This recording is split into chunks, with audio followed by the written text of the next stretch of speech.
Hey y'all, it's Dr. Know-It-All. I am back with Dr. Scott Walter yet again. I know it's only been 24 hours basically, but in the meantime, Herbert and Brett Adcock and your video came out. I watched it while I was doing some other stuff today, and I was so on fire to talk about this that I actually preempted Randy Kirk. Sorry about that, Randy. You're gonna have to wait with Scott. Welcome back, Scott. What was it? Before I react, I just want to know what it was like actually talking to Brett. It seemed pretty cool. Oh, it was great. It was great. Of course, we just wanted him to talk and not us talk, which we're usually pretty good at doing all the chatting because he was the one that had a lot of the information, and I think it was eye opening. The first half hour, just with Herbert, I was taking notes furiously because suddenly he was kind of confirming a lot of things that we had been conjecturing about and didn't quite know that much about from the marketplace and knowing a bit more about the background of the BMW deal. So that was a big thing, and we'll get into the specifics of that. And then, of course, from the technical standpoint, it was rather interesting. And unfortunately, he couldn't go into too much depth in some things because there were some things that are kind of proprietary, but was, let's say, able to kind of confirm some things to get an idea of where the bot technology is and how it's really progressing along, maybe a lot more rapidly than a lot of us may be thinking as outside observers.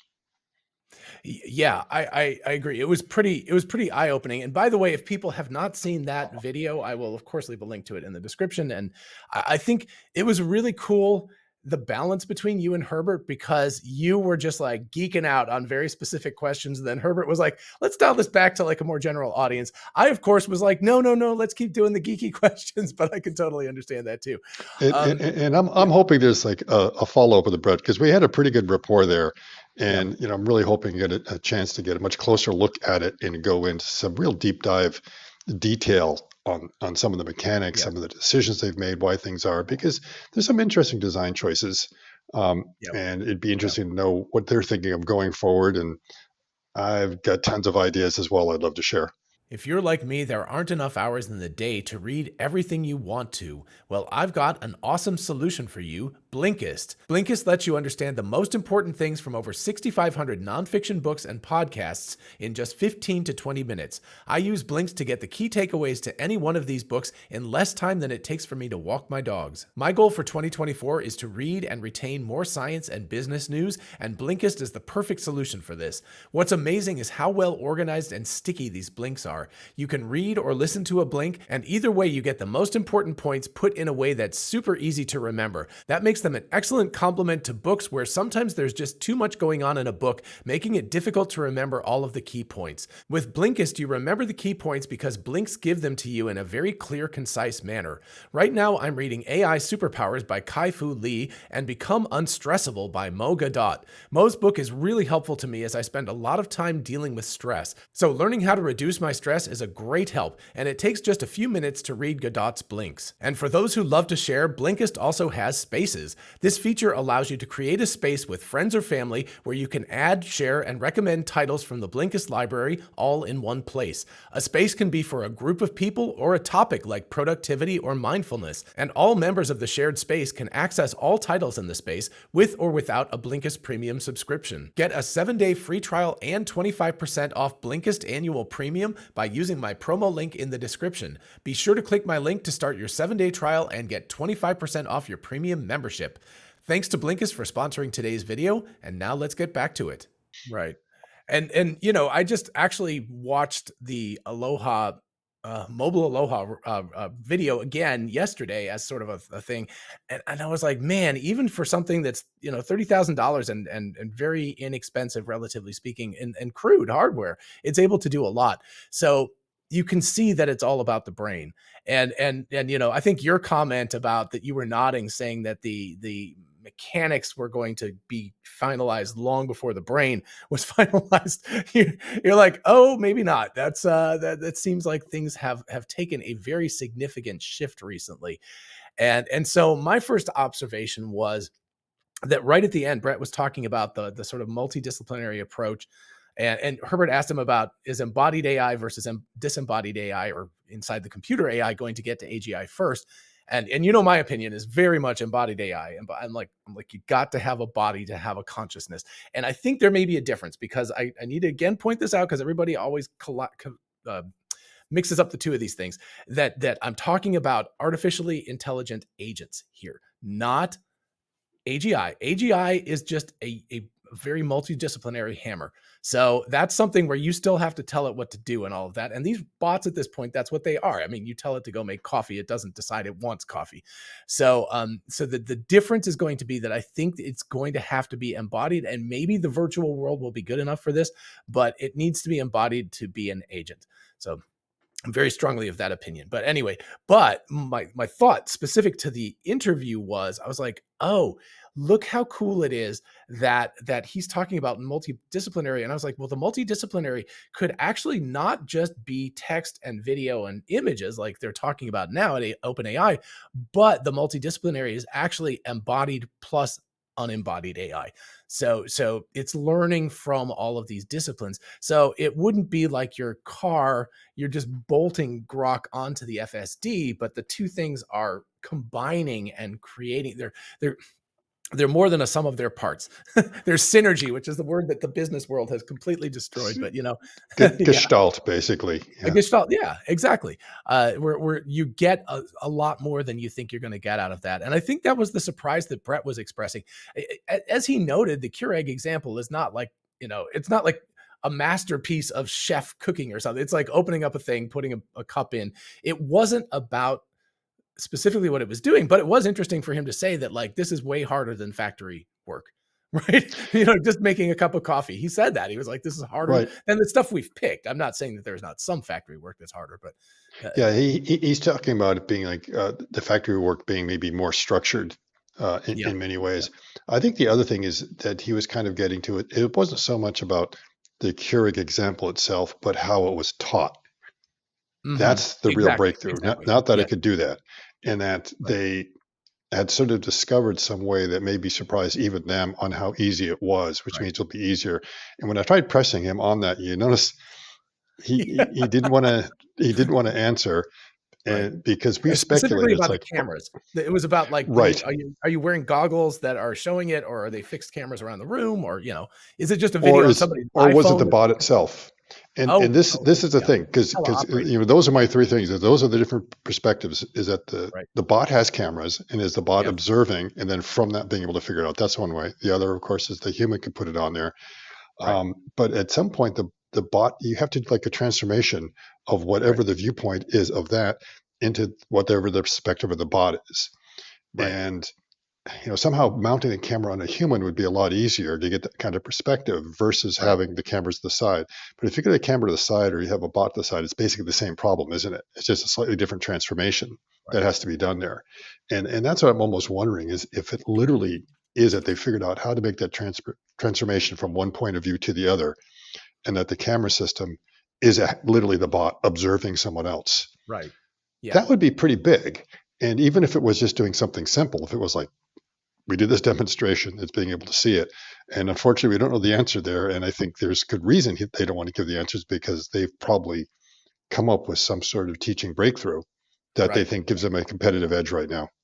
And I just want to point this out right here, right now. This is the Mobile Aloha thing, and the genius that they've got, because this robot does not look like a humanoid. It's kind of Mhm. like, apparently it has rollers on the bottom that the operator can control, but it has a hole in the middle of it where the person can stand. And so they're directly manipulating objects. So you're cutting out that transformation step that you're talking about. Is, if I watch you break an egg and put it into a fry pan, I have to do this mental gymnastics of transforming that from your space to my space, imagining myself do that. And here you're removing that with what this guy is doing here, because let me see if I can make the image larger here. You're actually inside the bot and you're manipulating the bot itself. So you've cut out a very, very complicated step. And we don't know, because of course we were not told. And Brett, it's perfectly fine. He was actually very open, I thought, but there were spots where he Mhm. was like, can't tell you. Um, Yeah. but we don't know how it learned.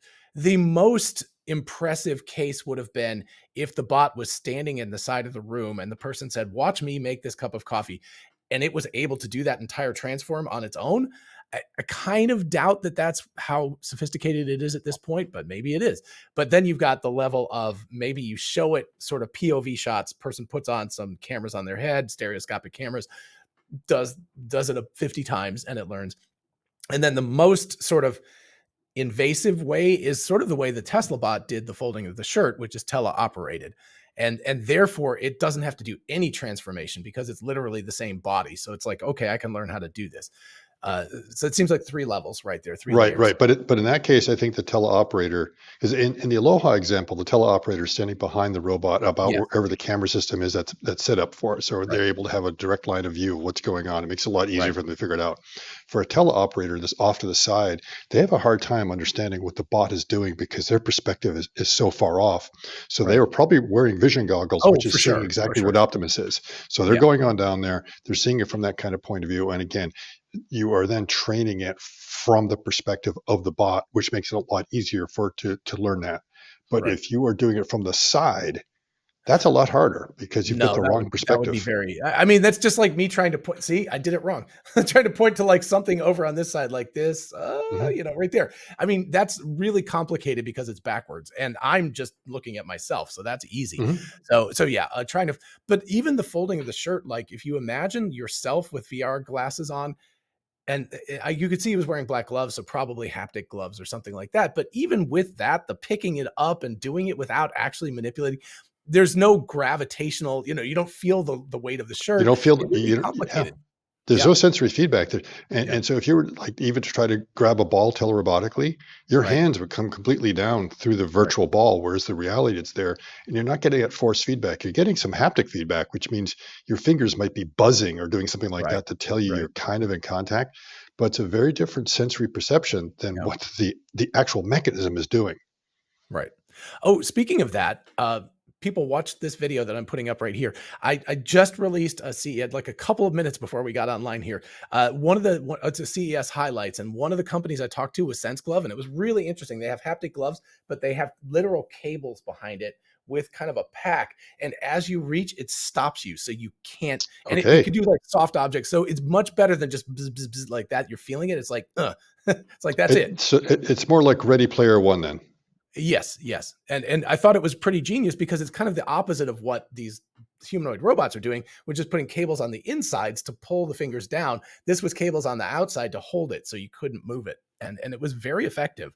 It's still very much beta product, but they had a demo where I put on VR glasses and I was able to pick up flasks and then a squishy object and squeeze it. And so you could feel all of that stuff. And I was like, okay, this is cool. So that's a Mhm. very cool technology.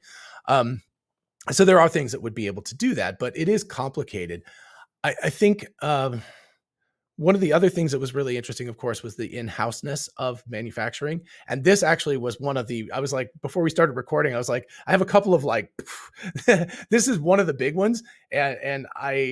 Somebody either is already or should be thinking about this very soon. And that is creating sort of like TSMC. Somebody should be creating a humanoid bot actuator foundry. That how TSMC makes everybody's silicon chips and everything.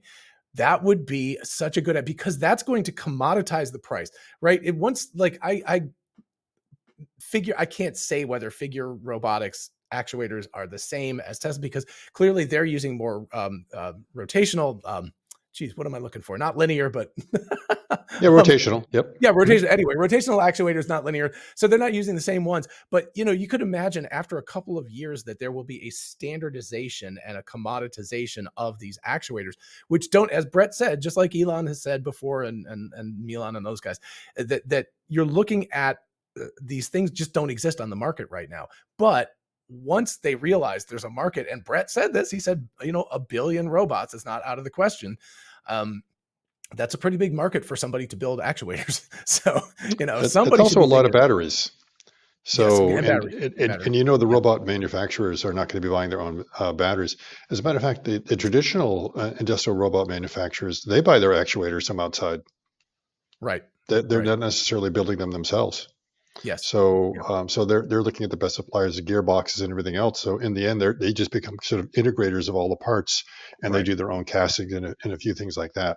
So there is already precedence for something like that. And I agree. After a while, um, you're going to see people specking it out because, again, it's kind of a first principles thing. Is if you're going Right. through and you're trying to design a humanoid body and you're trying to come up with different shoulders and elbows, everyone's probably going to come in the kind of the same ballpark. And what size Yeah. actuator do you Yeah. need for the elbow? Do you need for Yeah. the knee? Do you need for the hip? So, unless people are going for a completely different design space or completely different specifications, you're probably going to find that they're going to coalesce around some very common designs. Right. And I think that's ultimately what that's going to do is reduce the cost of these bots, because Hmm. if you have one or a few companies manufacturing millions of these particular actuators every year, they can do it a lot cheaper than a company that's making 50,000 or 100,000 of them a year. Yeah. And that actually, it was a very exciting thing for me because I was like, oh, this will democratize these humanoid robots too. Because right now, you got Figure, which is a relatively small company. You've also got Tesla, which is a very big company. Both of them have publicly said couldn't find actuators, building them ourselves. Uh, but you don't want 4 or 5 proprietary companies only making it for themselves and not sharing it. For the widespreadness of the humanoid bot, I think it's all to the good, because the actuators really are the sticking point, and the brain, obviously. And the brain, and in the end, the hand. So if you look at the Right. traditional robot companies, they build the robots without any end of arm tooling. Yes. And then there Yes. are these other suppliers that come out here that develop the end of arm tooling that works in any of the different bots, and they have standard interfaces and everything like that. And Right. Brett already mentioned that they're coming up with sort The of an EVANNEX. interface for their hand to Yeah. allow them to like switch it out and put something else in. So you can Yes. imagine eventually there might be some sort of standard fitting that you would have for a robotic hand. And Right. then you just go to whoever supplier that you need that has a hand that you like for your particular application. So Right. you may have hands that are going to be more industrial, fewer degrees of freedom, and then you Right. may have hands that have way more degrees of freedom because you're trying to do something that's far more precise. Yeah. It was interesting that he said that pinky, if he had to give up one thing, it would be the pinky. Sorry, I'll try to freeze frame it on the hand there so people That don't get. and that was like an interesting response. I guess that's why I asked Yeah. the question. Is I Yeah. already had in my own head what I expected the answers to be, and Well, it's sort what of was the nice when what was the yeah? answer Because is you were different. clearly surprised. What was it that you expected? Well, I wasn't sure if you would take like a degree of freedom out of the neck, or if you were thinking Mhm, of like, was there mhm. something in the shoulder or the hip? Um, And also was interesting that he didn't want to put anything back in. I was like, "Oh, you can put one more back in. You can Right. put one more back in." And it's like, nope. So, I mean, you could almost imagine it's like, well, maybe that torso rotation or something like that. Maybe we don't necessarily need that. Or, Right. in the end, do we even need any of the neck? So it was interesting to say that, yeah, it was the pinky. Because I was thinking more Yeah. structural actuators. I wasn't even thinking of the hand. I figured, oh, the Mhm. hand's the hand. So it Yeah. was interesting to see that, and I will continue to ask that question of anyone that's a CEO of these bot companies, just to see what the response is for that reason. Right. Oh, good. Now you got it. I didn't know you were backstage watching, because that was great, because you were able to write down some really, really good questions from him. But anyway, you can see the hand. And I thought it was a very good question that you asked, why they had chosen 3 joints. Interestingly, watching his response, it was, yes, we're designing the next generation hand. You'll see it in a couple of months. So my guess, if I had to make a guess, is that we're going to see a two-jointed hand, fingers in the next Maybe, generation. or maybe four or something like that, because he said there's like a Oh, lot of back and forth, and yeah, and I yeah, and I could see the advantages of having three, but right, many of the other bot manufacturers decided to also go with two. yeah, yeah, And, the main reason to, if you don't need that third one, I mean, if there's a compelling reason that you need to have the three knuckles to be able to do the kinds of grasping operations, you've really convinced yourself, you've gone in there and done the analysis and say, three really does it. I mean, it covers all these things. You got to have three. But if it doesn't right, come back and says like, you can really do it with two, then you're going right. to say, well, then let's drop it because, Mhm. the best part is no part. You Yep, have fewer yep, points of failure. It's a lot easier to assemble. There could be a variety of reasons. So, i- and the other thing I thought was really interesting is that they've taken sensors out. They weren't sure about the sensors, and they find out right, that putting the right, sensors in the hands, whereas Tesla bot went the other way. And right, James and I had been kind of arguing all along. He's like, "You probably don't need the sensors." And so I was a bit right, surprised when Optimus put it back in there. And so when I heard he said that, it seems like you really don't need it. It kind yeah, of was almost heartening for me because I felt there have been other ways. There's enough information in that noise. There's enough signal in what seemed like the noise coming back that if you Right. train it enough, you probably don't need it. And I think that the case is that our eyes are so good with their perception system, you really Right. don't need a sense of touch to do almost And you can anything you see want. your hand as it's moving, so you know, kind of have a A, sense of that. a Yeah. sense of touch is kind of nice to have. Right. Um, but I mean, we already get the feedback from our muscles when we grab something and it's like, oh, it won't move Right. anymore. So that's kind of the feedback that you have for your sensors. Right. But the touch, it's really only nice when your hands are out of your field of view. So again, the idea you're Mhm. reaching behind your laptop trying to plug something in, then suddenly you kind of turn that thing on because it kind of Yeah. replaces the eyes that you don't have. But once your Right. eyes are there, you can almost do it. And an experiment of that is if you've ever been really numbed, that you can't feel Yeah. anything, Yeah. like your Like hands are today, it's completely freaking frozen, freezing here. freezing. You can't feel anything on there. Yet when you look at it, you can still manipulate things pretty well. Right. So Right. I can believe that you don't necessarily need it. Um, Right. and what kind of sensors they have, he didn't really kind of say, but he feels like, yeah, you don't need to touch sensors. And it's like, Well, oh, and okay. So he said that they're looking at getting rid of several of the sensors they have because mhm, they mhm, haven't even mhm. used them. So Yes, maybe they have some sounds sensors on. familiar. Yeah. The He radar, sensor specifically said fusion, the stuff like reason why I that. thought Maybe of that's that. the whole thing.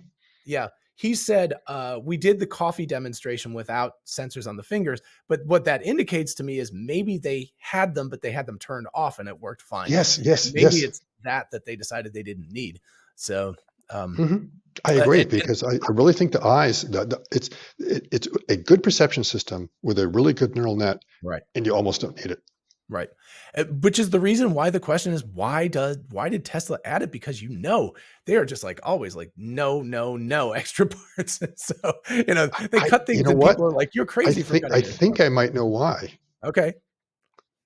Because of the telerobotic control. It's really hard to teleoperate if you Okay. can't feel what's going Mhm. on. Okay. They needed some So, sense of feedback. okay. Now, if you get those haptic gloves that you were talking about, Right. where the tendons would go on there, so you would, let's say, actually feel what Right. Optimus is feeling when it goes to grab something, that might be something else.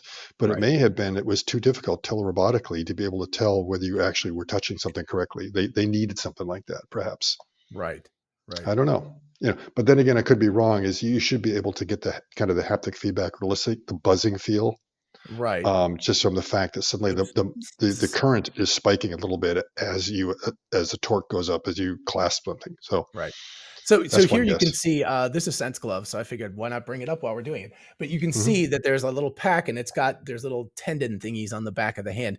So, that actually is really interesting that could provide some feedback to the teleoperator. It Hmm. seems like but again, we have different use cases, and Elon was like, I wanted to be able to thread a needle. And that's a place where I could imagine touch being really important because you really need to be able to dexterously figure out where everything is and how it's. I don't know. It feels like for an application like that, having some sort of fine grained I don't know. I mean, to me, threading a needle has nothing to do with touch. It has everything to do with a good magnifying glass. yeah. I mean, it's really a Or when vision you're young, problem. just your It's like eyes. you're sitting there just kind of doing that, trying to get it through, and you're Right. not really getting any feedback except from your eyes. It's like, is it going Right. through? Is it not? So Yeah, but it's sort of more on the order of the nature of holding the object, and then you kind of like want to twist the thread so it's very, very thin at the front, like a little mhm. spear. Um, so I don't know. Oh, and It, Optimus doesn't have a mouth, so that's even going to be more difficult because yeah, that's the first thing exactly. You you can't do wet with a the thing. thread is you Yeah, put a little bit of exactly. saliva on there, spin it around, and then Man, oh, Optimus has a significant disadvantage in that case. They're going to have to wet its fingertips so it can like pull the thread. Yeah, I mean, geez, that's complicated. By the way, Tesla and Figure Robotics, I have got a test for you. So today, and I was going to film it, but I realized both of my hands were full at the time. And also for Aloha, mobile Aloha, take one bottle, like a small bottle, and the oil, it was oil, and with a small mouth, and take, the big jug of oil, like the olive oil, and pour the big jug into the small jug without a funnel.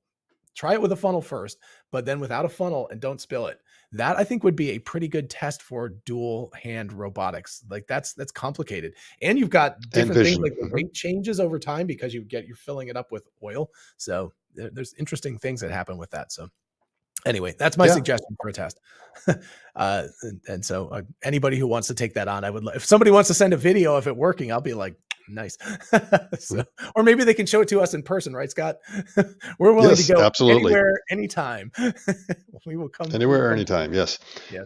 So what other big takeaways did you get from it? So yeah, let me see. So it was that the idea of somebody building actuators would be good, and the multidisciplinary approach. But then the other thing I started to think about, and I feel like this is blasphemy, but I was like, man, did Tesla make a really big mistake trying to do full self-driving first? I was actually, because Brian, my Tesla weekend, he was posted something and I responded to it and I said, basically like autopilot, whatever you want to call it, autonomous driving is like the PhD of AI. And you're a very long way towards AGI at the point when you can do that. And the robots, humanoid robots, because of the fact that there's not the safety concerns, they're moving much, much slower. They can sort of crash and think about things for a couple of seconds and it's no big deal. Like, it's so much, the fruit is so much more low hanging than it is in a car. A car is very complicated and because of the safety criticality of it. So it's very interesting. They had this first mover thing where they were clearly way ahead of the game, but at the same time, in the mid 2000 teens, you had a lot of companies that were working on this and were very ambitious and said, oh yeah, we're going to solve this in a couple of years. So it wasn't just Elon saying this, it was a bunch of people. And now one by one, they're dropping like flies. And there's not too much competition left because people have realized how freaking hard it is. And it's mostly because of the safety issues. You got a 3,000, 4,000 pound death machine that's going at 70 miles an hour or something, whatever. This is incredibly dangerous. And a bot simply isn't in that category, especially in a factory circumstance where it can be isolated. You can put it in a cage for a while if you want to. You can separate it out from humans in those situations. So I don't know. What are your thoughts about that? And like I said, I feel like it's like blasphemy. And I still think Tesla's positioned to get there first, but I think that I have changed my mind. I guess this is it. I believe they're actually going to have Optimus doing useful work. In fact, it probably already is in their factories way before they're going to get to autonomous taxi rides. Yeah. Okay. So Yes, you agree with that, that? that was going to be my answer. My Yeah. answer is I think the bot within the factory comes before robotaxi. Okay. So it Right. in a sense, I've I've always sort of stated that the bot will affect the bottom line of Tesla more and sooner than robotaxi. So Yep. it doesn't mean the bot's going to be generating revenue. What it means, it's going to be doing useful work, which Right. is in a sense helping to increase profits before robotaxi does that. FSD, we can argue, is already maybe sort of making money for the company, maybe Well, not, I mean, because they're still spending a yeah, I lot mean, on they're the spending a R&D. lot, They're but spending a lot. Yeah, yeah. yeah, So my feeling is that yes, the bot will do that. I think my other big takeaway, because I know we don't cover that much on this channel. We're more kind of looking at technical aspects of how things work. But right. the big part about the bot is the economics around it and the total addressable market and how Yep. much money you can potentially make. And as you know, CERN and I have been sort of working on these models. I sort of dabbled around looking at the impact that the bot was going to have to manufacturing within Tesla. The idea of driving the margins down, but not so much looking at what is the actual addressable market outside. And so that's something that CERN has been very good at, being able to take create these models to say like what is the economic potential of a humanoid bot. Right. But we didn't really have, let's say, any good reference data to be able to tell how serious everyone was taking it. So I kind of alluded to the video before this that before the BMW announcement, there was a stigma attached to the idea of companies announcing that they're Right. working with humanoid bots. No one was taking it seriously. And CERN expressed some concern a few weeks ago about, it's like, are the CEOs of these companies, are they looking at the bot? Are they looking at that problem? Because we know they have labor problems. And if they're not, they're making a big mistake. Right. And so as we see the first thing, and this is like the notes that I was doing furiously when Herbert was interviewing Brett, Right. is he talked about that they've talked to 50 of the top 100 Fortune 500 companies. Yeah. It seems That's like crazy. it's more or less like rather than reaching out to them, they're coming to them. Yeah. That Right. they chose BMW over all the other motive companies. All those companies wanted to work with them. Right. So we now know that they are all talking. They're all thinking about it. Yeah. They're just being very quiet. They're not letting anyone know, but Right. they are taking the humanoid bot seriously. The other thing we know is that, beginning of last week, um, we could see that everyone that was doing an evaluation model for Tesla was ignoring the bot. Mhm. So Adam Jonas was like, he even had like Dojo as a service as Right. potentially being revenue and robotaxi and everything, but the bot wasn't in the model. Right. ARK Invest hasn't really looked at it as part of their evaluation model. Gary Black has more or less discounted it completely. It Right. kind of going on, and everyone on Wall Street is like, and I think it's because of the stigma that was attached to it. Right. Now I think they're all going to be rethinking their models, but not just for Tesla. I mean, they're probably looking at Yeah. in general Right. which companies are thinking of using bots and which ones not. Which ones do they think are going to be able to get the dance partners they're going to need? Because right now there are not enough humanoid robot companies out there. Brett Right. says that they're only going to work with two. Yeah. Yeah. Yeah. That There's was there's interesting that he yeah, was like, and we've had only one automotive.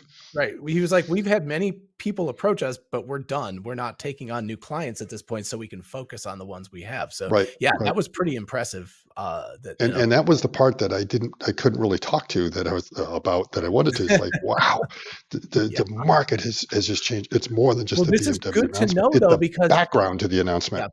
And specifically what he said in the interview was he said they're Mhm. just like, we can't find workers. He said something like a 50 to 150% attrition rate for some Mhm. jobs in factories every year. Absolutely. If you Absolutely. have to turn over more than 100% of your workers in a year, that is a terrible sign. I mean, it's a bad job. And Nobody wants it. he's not Yeah. making that up because Yeah. I've heard that from many other sources. Right. CERN's Right. sort of I've witnessed it personally Yeah. myself, even before COVID and stuff like that, working Right. in these companies and going in there and them talking about that problem and having like 50% turnover in 6 months. Right. And, just a lot of issues like that, yeah, there is, ironically, there's a labor shortage. I mean, everyone is Right. afraid it's going to take away jobs, but it's not going to really take away jobs. It's taking away jobs people don't want to do that they cannot Right. keep filled. Right. Yeah, and then on top of that, the cherry on top of it is if these things become commoditized enough and they're inexpensive enough, which goes back to the actuator factory, and actually I could even see a company creating just a bulk humanoid bot and you plug your own brain or whatever kind of specialty item you want to put on, right? So they could just crank these things out.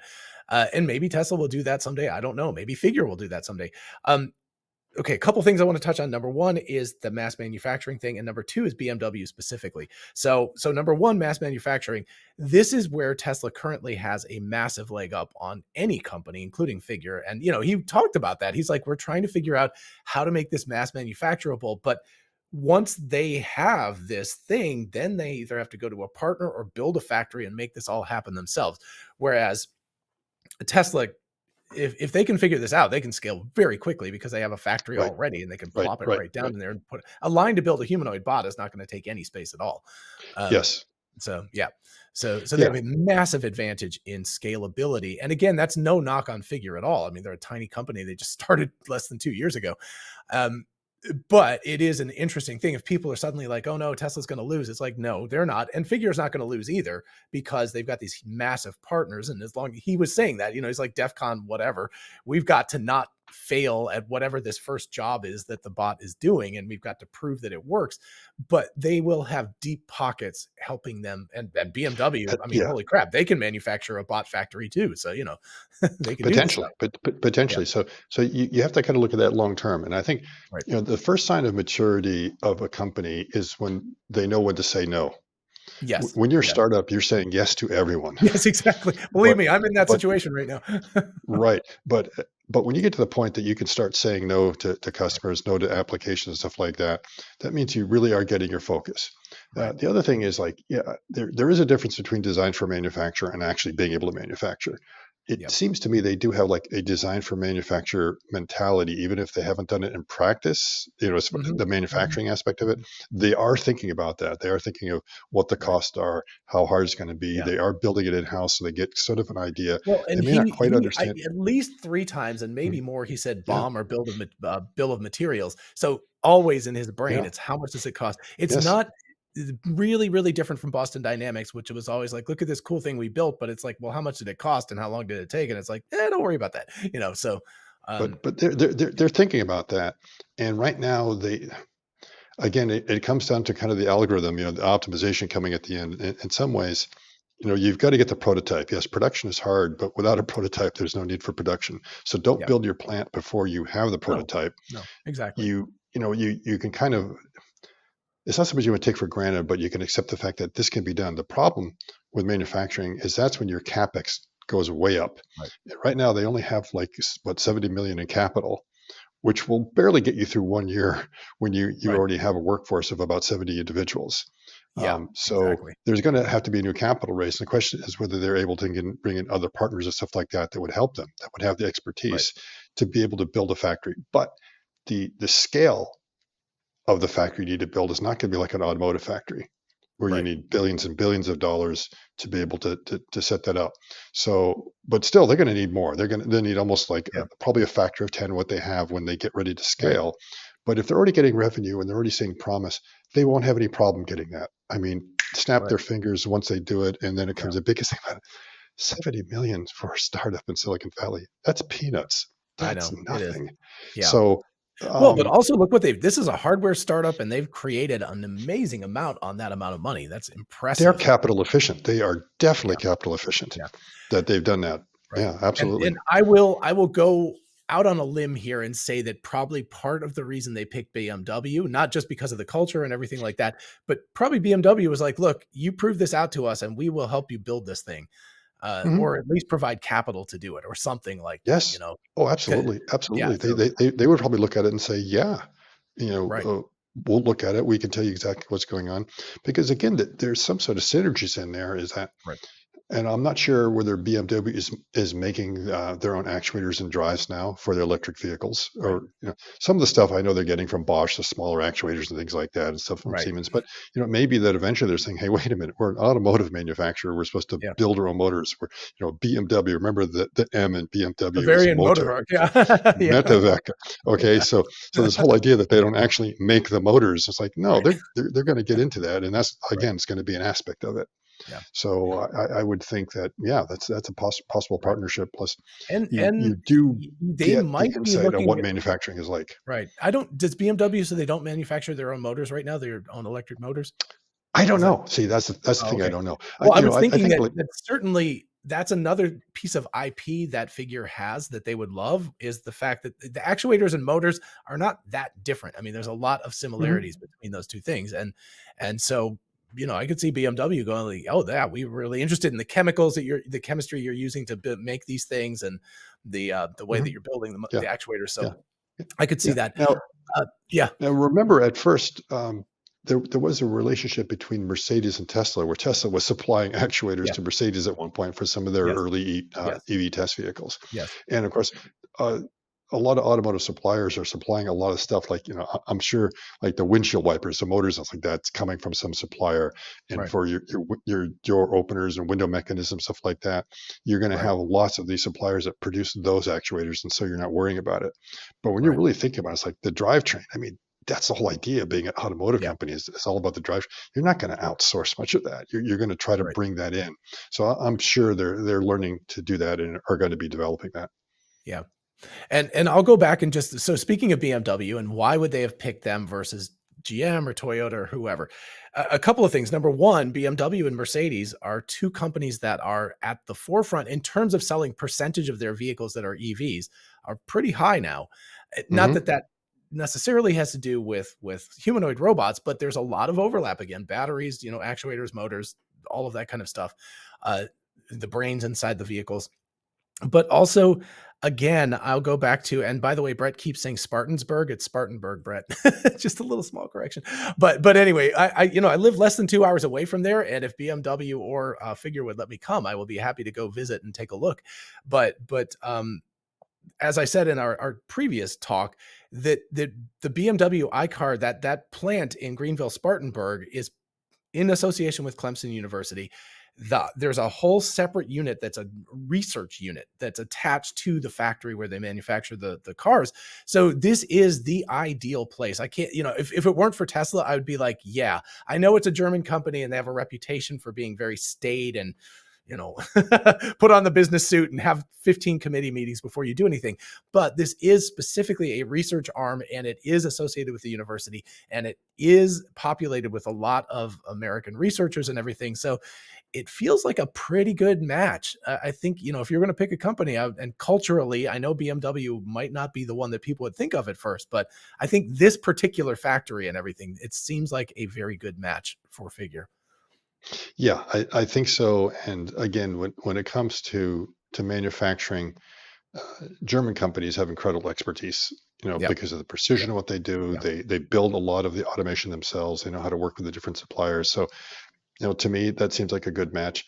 And Yep. again, I think what it came down to is that they had every automotive company talk to them. Now, how many of them were like more recent discussions that Right. you could say, well, you're a bit late versus others that were out there? Right. Um, they were making sure that they were trying to find the right partner that had the right fit. In Right. many cases, within our own company, you end up getting that customer that you actually want to wish on your arch rival because they're so difficult to work with. And Right. then there are the others that are absolute joy that, Yep. they are very knowledgeable, they're tolerant to what you're trying to do. They're helping you along, and they're probably seeing that. And sometimes you may look at an automotive company that's coming around looking at it, and are they just tire kickers? It's like Yep. they're not really serious, or they may be kind of serious, but they just seem so clueless and so lost. It might be just like that's just not the right fit. And Right. and you can kind of tell that suddenly it's like everything clicks together. You begin to realize they have the expertise, they've got the motivation, they're eager, they want to do. They probably Right. came in and laid out a plan. They've been talking about this for 6 months. Yeah. So Yeah. it wasn't something that, somewhere in December, someone saw the Gen 2 demo of Optimus and suddenly go, oh crap, we got to do something, and started like going through the yellow pages, oh, Right. humanoid robot companies, and start calling up and say, yeah, we want to do a deal right now. It's like, you're a bit late, it's like, it's Right. possible Right. something like that happened. Yeah. So I think it's gone from, there may have been initially a little bit of outreach from Figure to try to find the partner. So probably it just turned around that it's like, Yeah. oh, put that guy on hold or Yeah. tell him I'll call him back later. And this is where you go from what you were saying. It's a really good position for Figure to be in, to turn people down, because you're Hmm. going from yes, please, thank you, oh, God bless you for making this agreement. In which case, you go with any old company, and it might not be the best fit. But here, it sounds like they were in the driver's the driver's seat. They were in Yeah. they were directing this, and they had many suitors, and they picked the one that they thought was best, which is a really ideal situation. Hmm. And it is, this kind of a thing is really important. It's maybe not a marriage, but certainly dating for a long time. You're going to be together for a Yes. lot of years. Yes. Yes. Um, Yes. so you want it to fit well. Yeah, and I think the other impression I had is I know right when the BMW announcement came out, there was a lot of people that kind of pushed back and just said, it's just a PR stunt. Right. And Mm, yeah, I could see why, because we've all been jaded. We've all seen a lot of right. those. But after this interview, I'm more convinced it's not really a PR stunt. No. That there really is something going on there, and that you need to take it a bit more serious. Of course, time will tell, Right. whether it really is. But I think just you can't just write it off as something like that. And again, I feel that the stigma of using the humanoid bot, especially with the next company that comes along, Right. which is not going to be automotive related, Yes. and they come in, and who that announcement is, that's going to be very interesting Right. to see what space it is. The other thing I have to do is go through the list of Fortune 500 companies and start kind of figuring out which ones would be interesting, because he said he spoke to 50 of the top 100 Fortune 500 Right. companies. Right. So And which ones are and they? so you could kind of go through and say, okay, who could those be? Some of them that are up there would probably make sense, or you don't have to include them. Yeah. Financial services companies, banks that Well, might or be up even a there. company like Apple or something, maybe not, because Apple might be doing their own Yeah, work. maybe not. Yeah, yeah. So potentially. So I think Right. you can winnow that list down a little bit to say, oh, these are the Right. ones they're talking about, Right. which means these. and because they've had this dialogue, they're all thinking about it. So Yep. it may be seeing that there's people that are mercantile, maybe like Walmart or Target or something like that. You're saying, aha, Mhm. retailers that are thinking into it. Maybe Right. people that are doing assembly. It could be, maybe there's like a pharmaceutical company in there, or others, or Right. we'll just have to go down that whole list. It's not going to be an insurance company because I don't see how a robot would work in an insurance company, but you Right. never know. Exactly. But it is also, it's got to be a pretty heady thing for. I mean, I know he started up, what is it, two or three other companies, but still, it's got to be pretty heady to Mhm. be going and talking to CEOs of half the Fortune 100 companies in a year. That's an Mhm. impressive achievement. So yeah, Absolutely. um, yeah, but yeah, it is really interesting because it's like automotive makes sense and people know that, but there's a lot of other things that are built in factories and they need work. I think they're going to probably focus on that. And I think in terms Yeah. of like to go back to the whole PR stunt thing, listening to him talk, he was like, "Look, we are a milestone based. If we don't hit it, we're fired. We're out the door." It was very clear that they know. So that doesn't sound like a PR stunt at all, at least from Figure's point of view. They're looking at this as deadly serious that they have to do this. Uh, and who knows what. So their valuation is 70 million, or that's how much cash they have on hand. No, no, that's how much cash they have. I think their Okay. valuation is like 450 million after Okay. that capital But raise, but but I have to still think that's like teeny after this tiny. announcement, this has got to bump that. It's got to Oh, it's double. going to change. It's going to Yeah. change. Now, the other thing about it is they're not listed. They're not doing a SPAC. Right. So, we don't know if they need another capital raise right now.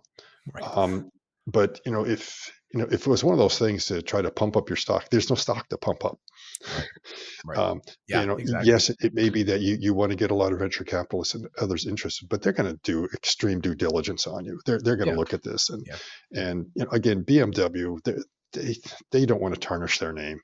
You No. don't do something like this, they'll. I mean, As opposed to some other companies that don't seem to care in the yeah, yeah. automotive space specifically. In the automotive space, we can name them. I mean, the Mary Barra's stunt with Nikola, that just blew up in their face. Right. And so there's a And reason you Lordstown. vet Let's these not things. forget There's a Lordstown reason, also. and Yeah. So Lordstown. There's a reason you do due diligence on these yeah. things. So they've done their due diligence, Yeah. and any venture capital that's coming in with a lot of money, they're not going to. Well, but then again, FTX kind of tells us that a guy could be playing a video game Right. and convince them to drop a bunch of stuff. Yeah. But I'm pretty sure that they will be more serious. They're going to want to go out. They're going to test the hardware. They're going to look at it. If you're thinking of it, investing a couple $100 million, Right. yeah, there's going to be due diligence. Yeah. And So again, from that this is one of standpoint, those I don't things think it's a stock pump. where I feel like the fact that it's a German company also gives it some cred because these are not, they're careful people. Hmm. Like you're Hmm. you're in Hmm. Germany right now. It's a nation of relatively conservative people who are careful about this kind of stuff. And so they're not just willy-nilly going to throw a bunch of money at something they don't believe will work. So they know what they're doing. Oh And yeah, yeah, yeah, absolutely, absolutely, and you really have to prove it to them before they will move ahead. So right. yeah, they've got a lot of benchmarks they have to go through. The overall game plan they come up with is something that I see as making sense. That Yep. how they're going ahead and do it. That the fact they've already winnowed it down to five particular Right. areas or Oh, no, tasks he that they said want they've to do. identified one they're already working on. He said they're building those Yeah. 3D models and then Mhm. recreating the space in their headquarters. So yeah, yeah. So Yes, yeah, yeah, yeah. So um, it's they're definitely moving ahead. So and I believe they can achieve it. And again, they admitted that the first thing is to demonstrate that the humanoid bot can do it, even if it's not as fast as a human. right, It doesn't matter if it's as fast as a human right, if right. it can't do the task. So the Yeah, most important thing is do the task, and then when you get that, you can think of, okay, what do we need to do to make it faster? You'll get the right. feedback. You'll be able to find, okay, it's because we don't have enough torque in some of our actuators, Yeah, because yeah, torque equals acceleration, which is going to make things a little bit faster, or there's some other things that are going on that you haven't quite designed right, and that's going to change. yeah. And the bot that you see now, it's figure one, and we kind of joke that the one they're going to release is going to be called figure eight. So they're going to go through Right. a lot of different iterations Yeah, to exactly. get up there, and you got to Maybe start that'll be the somewhere. consumer version. Hmm. Yeah. Hmm. So Probably. yeah. All right. Well, I know you've got to talk to Randy, and it's also quite late at night there, so I'm going to let you go. But thank you so much for talking about all of this stuff. Wow. Mhm. I mean, like 2024 year of embodied AI. This is definitely what's going to happen this year. And Brett was pretty adamant about 12 to 24 months of seeing them. You know, maybe in a McDonald's, maybe if you Mhm. go to tour a factory or something, you will actually see these bots out there, and that is pretty exciting. I love his line. Maybe we can finish on that. That he's like, in 2 years, it's going to feel like we're 50 years in the future. Like it's just going to be this Hmm. big jump in the way that we think about the world and ourselves, and that's pretty cool. So all right. I Well, thank agree. you once again, Scott, for joining us from Germany. I know you're coming home relatively soon, so that'll be nice to have you back on the same time zone. But in the meantime, really appreciate it. And a big thanks once again to Blinkist for sponsoring today's video. Be sure to check out my link in the description to save 25% off Blinkist Premium. In the meantime, we'll see you in the next one. Bye bye.